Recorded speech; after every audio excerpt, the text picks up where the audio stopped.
Welcome to our new series on HIV prevention. My name is Ghazi Ali Raza. I'm a medical graduate from Makerere University. In this video, we'll be talking about behavioral change and risk reduction interventions. For starters, we need to assess the risk a person can have to get HIV. Let's say they're at a higher risk of acquiring HIV. What do? You send them for HIV testing services. When they come out from the test, they can either be positive or negative. Let's say the person is negative. You have to advise them about risk reduction. The first thing to start with is abstinence. It is usually advised for teenagers in high school to delay their first sexual episode. In this, the chances of getting HIV are next to none because you never have an exposure, so you are most likely not going to get it. But what about those who have already crossed teenage years? These are usually teenagers who are coming to their adulthood. They have been in senior secondary schools and they have been out of school. They have crossed 18 years of age and they feel they're more independent. In such cases, you need to make sure that you talk to them about condom use because that's the number one preventive measure we have among all the others in people who are sexually active. You always advise the mothers who are giving birth to newborns about safe male circumcision. Not only these mothers, you also have to advise teenagers and adults to go through safe male circumcision if they haven't already had one. This really reduces the risk of infection. You'll get to know about this in more detail in our next video. You also have to think about how co-infections are very common in HIV. Most people who have TB are more likely to be having HIV, so avoiding people with other co-infections and diseases is a good idea to be on the safer side. STIs are very common among sexually active people with multiple partners and discordant couples. You need to advise your clients who can be teenagers, mothers, or couples. You need to advise them because they have to practice these measures in order to reduce their risk. You need to counsel such populations because they are at higher risk of acquiring HIV. In fact, there are other categories of people who need counseling, especially alcoholics who usually engage in risky behaviors. You need to counsel them about quitting alcohol as well as not to engage in other practices that can lead to HIV. Among women, GBV is common, gender-based violence. Such victims need to be provided with additional support and counseling to make sure that they do not acquire HIV. Prevention is utmost important for them. This will be discussed in more detail in the upcoming videos. And child protection is an intervention that is very important in risk reduction for HIV. Meanwhile, if the patient who tested for HIV came out to be positive, in this case, you need to immediately start treatment and counsel them on the risk reduction strategies that we just discussed before. Apart from that, you need to make sure that they have adherence to the art therapy given to them.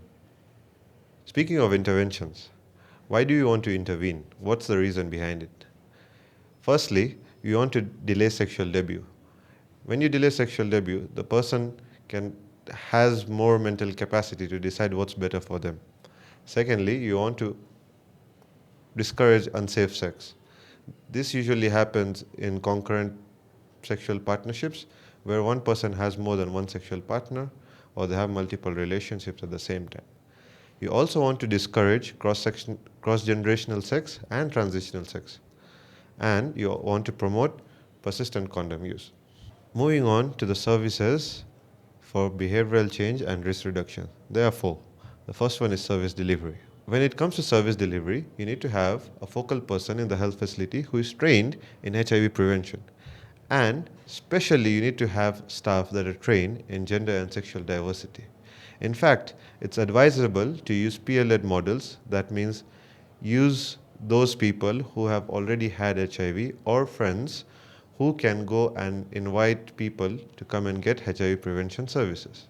This is done for priority key populations, for which drop-in centers and outreaches need to be established. Job aids help to standardize the services for quality assurance purposes. Effective linkage and follow-up is needed between the community and facility to prevent HIV. You need to ensure that friendly services are provided to promote youth and key populations. The second area you need to consider is risk assessment for client. You need to assess for sexual behavior. You need to ask the client if they're using condoms, how frequently are they having sexual intercourse, how many partners do they have, and if they're engaged in any transitional sex or not.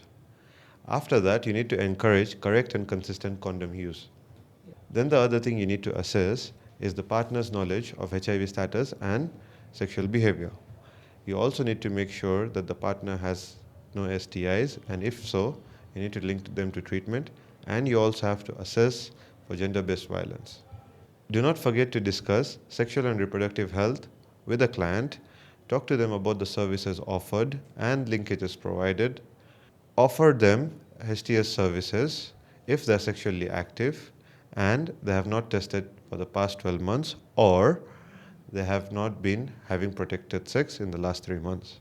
You also need to conduct a psychosocial assessment to make sure that they're psychologically in good mental health. Then the third area, I would like to pronounce it, but it's a mouthful, provide socio-behavioral change communication and link to services.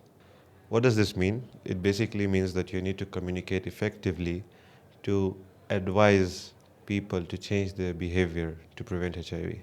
For starters, what you can do is you can advise young people to build a lifestyle of prevention. You can do this by promoting abstinence, in which you advise children and adolescents to delay their sexual debut.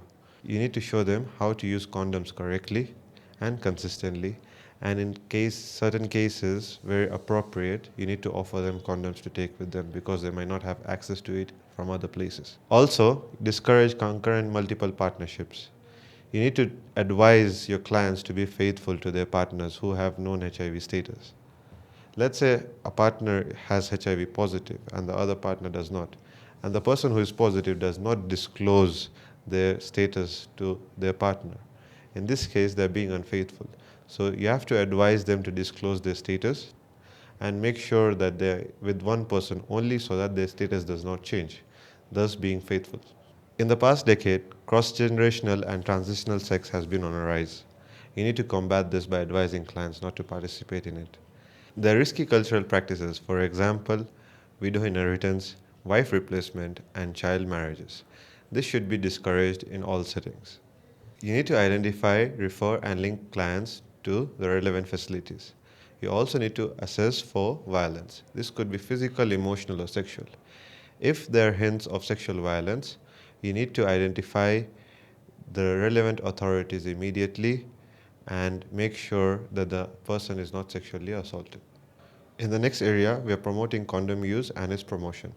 You need to discuss self-risk assessment with the client. Do they know what risk they have while using a condom? Are they able to identify those risks or not? That's more important. You also need to discuss correct and consistent use for risk reduction and the different types of condoms available: rubber, nitrile, polyurethane. You should also discuss the differences between male and female condoms and their benefits in risk reduction, basically advantages and disadvantages. You also need to allow the patient to ask questions and dispel any myths around condom use. You need to demonstrate how to use the male and female condoms correctly. It's important to do so. Use the right tools for this demonstration. Cervical models for female condoms and dildos for male condoms are to be used. You also need to show the patient and see if they know how to negotiate safer sexual practices. You also need to have a role play where the patient can apply these skills and learn from their mistakes when you give them feedback. In this role play, they show you their skills for negotiating, how to have safer sex, and to make sure that they adhere to these negotiation practices, you need to provide them with condoms to take home and give them information for where they can access more whenever needed. Who are the target groups for condom use? Adults and youth who are engaged in multiple and concurrent partners, those men and women who are engaged in transactional sex and their partners, and those who are away from their home, such as transport and migrant workers, uniformed personnel, fisher folks, and Boda Boda riders. It is important to target those drug addicts who inject drugs because they have a more likelihood of acquiring HIV and they can transmit it to their partners during sexual intercourse. So condom use is important for them. Apart from them, men who have sex with men. That's more important because there's a high prevalence of transmission among such couples. Even adults and youth who visit family planning centers, contraception clinics, and other services delivery points. That's a very important target group because you have access to them one on one, whereas other people might be in the community and it might be hard for you to go and remotely advise them on condom use. Apart from that, discordant couples should be targeted for condom use, and those people who are on post-exposure prophylaxis or pre-exposure prophylaxis because that are higher risk of infection from HIV, as well as those women who use dapivirine ring. Thank you for watching this video. Stay safe, use the risk reduction behaviors, advise your clients to do so too. If you enjoyed this video, please give it a thumbs up and share it with your friends. You can also subscribe to our channel for more great content. And don't forget to follow us on Instagram, Twitter, Facebook and TikTok.